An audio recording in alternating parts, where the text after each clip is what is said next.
I'm Bruce Elam, and I'm the trade brewer here at Shipyard.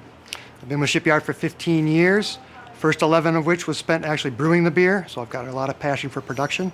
And I bring that brewing expertise from production into the sales and marketing trade. In a nutshell, the old job was to brew it and drink it. My new job is to drink it and talk about it, so it's a sweet gig. We celebrate the involvement of the brewer in the process.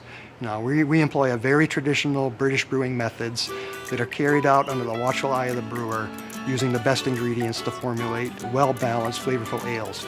And we really think that the involvement of the brewer is going to translate into a better finished product. And I think that is how we do stand out.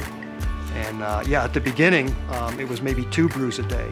Some days it was only 1 brew a day. Now we're doing 5 brews a day, 5 100-barrel brews a day. That translates to 15,500 gallons of beer we're making each and every day.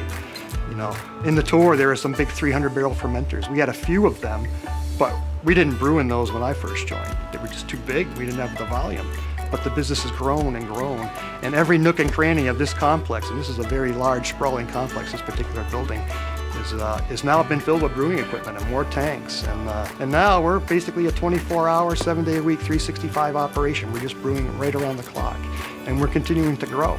Shipyard is actually one of the 15 fastest growing breweries of any size in the country right now.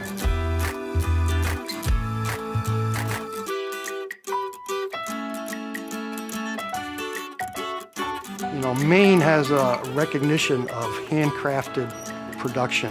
Shipbuilding, very, historical industry in Maine where handcrafted construction of ships back to the old days is still reflected even today, the way they do things at Bath Iron Works, for a modern shipbuilding.